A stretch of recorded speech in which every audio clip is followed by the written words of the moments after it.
Assalamualaikum warahmatullahi wabarakatuh. Salam sejahtera, Om Swastiastu, Namo Buddhaya, salam kebajikan dan salam rahayu. Sejarah yang terlupakan. Saya di sini akan menceritakan tentang beliau Pieter van de Poel. Video-video yang lalu dari saya banyak sekali menceritakan makam Van de Poel ini dan makam-makam Belanda yang ada di belakang sana yang semuanya terlupakan, sahabat-sahabat semua. Dan sahabat semua, ini adalah makam dari Pieter van de Poel yang dimakamkan satu liang lahat dengan istrinya Susanna Henriette van Geslof pada tahun 1833.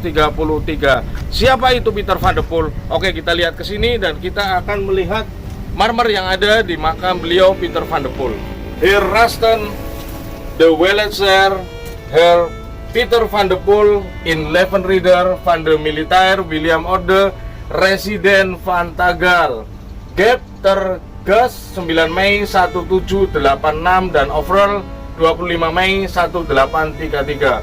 Pieter van de Poel ini lahir pada 9 Mei 1786 dan meninggal 25 Mei 1833. En Sitsne en Genot dimakamkan bersama dengan istrinya Susanna Henriette van Geslof yang lahir di Batavia 17 Mei 1792 dan meninggal 17 Juni 1833. Terpaut 1 bulan antara Pieter van de Poel ini dengan istrinya, sahabat semua. Pieter van de Poel adalah Residen van Tagal yang ke-24.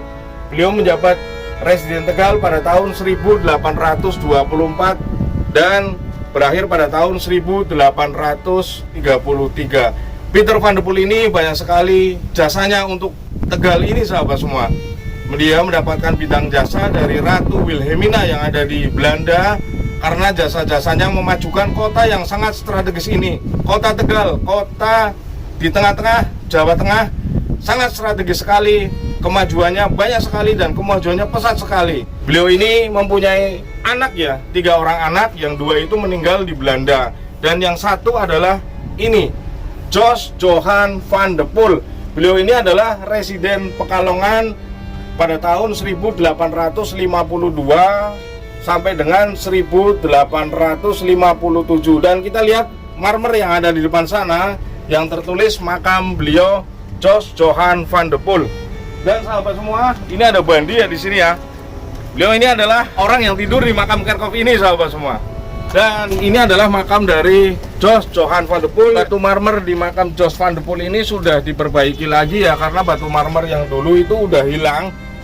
Atas mandat dari Bapak Setia Utama, cicit dari beliau, maka batu marmer ini diganti dan di sini tertulis Heras Jos Johan van de Poel, Residen Van Pekalongan 1852 sampai 1857, yang lahir di Batavia ya, Jakarta pada 17 Juli 1811, kemudian meninggal di Pekalongan 21 Maret 1858.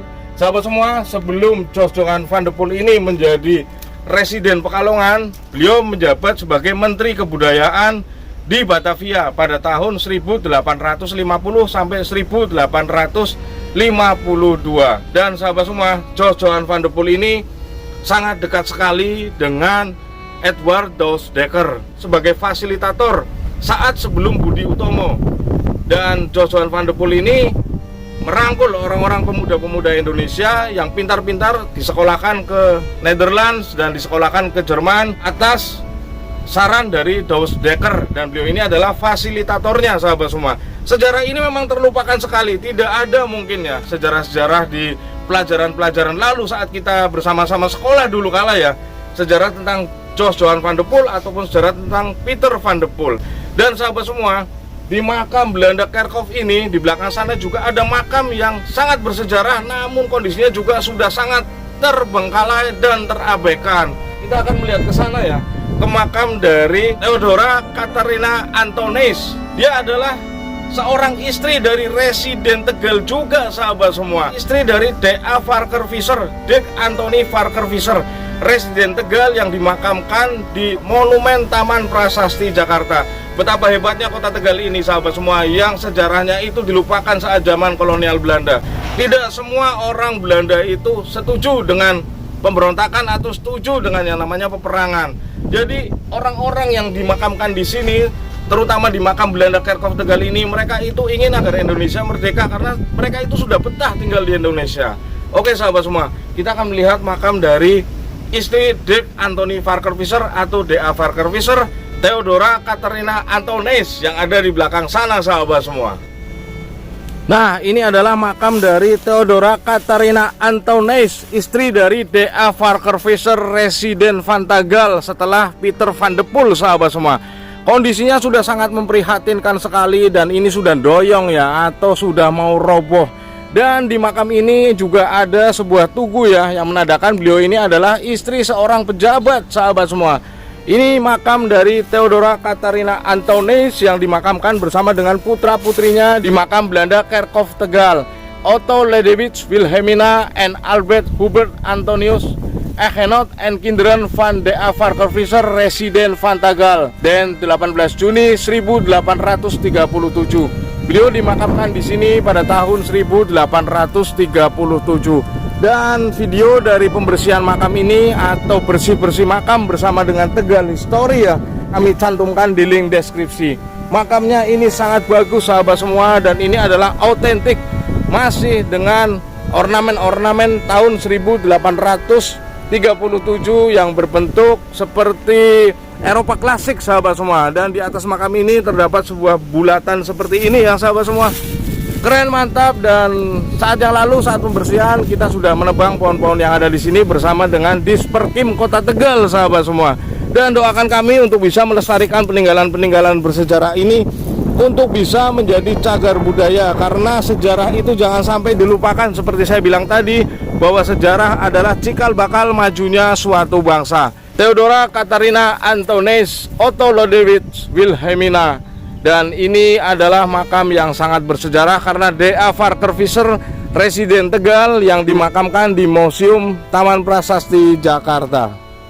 Sempat terjadi pro dan kontra tentang pembersihan makam-makam Belanda yang ada di makam Belanda Kerkhof Tegal ini sahabat semua. Namun di sini kita hanya akan mengulas sejarah dan hanya akan memelihara peninggalan-peninggalan yang sangat bersejarah dari kolonial Belanda yang ada di makam ini agar tidak terlupakan.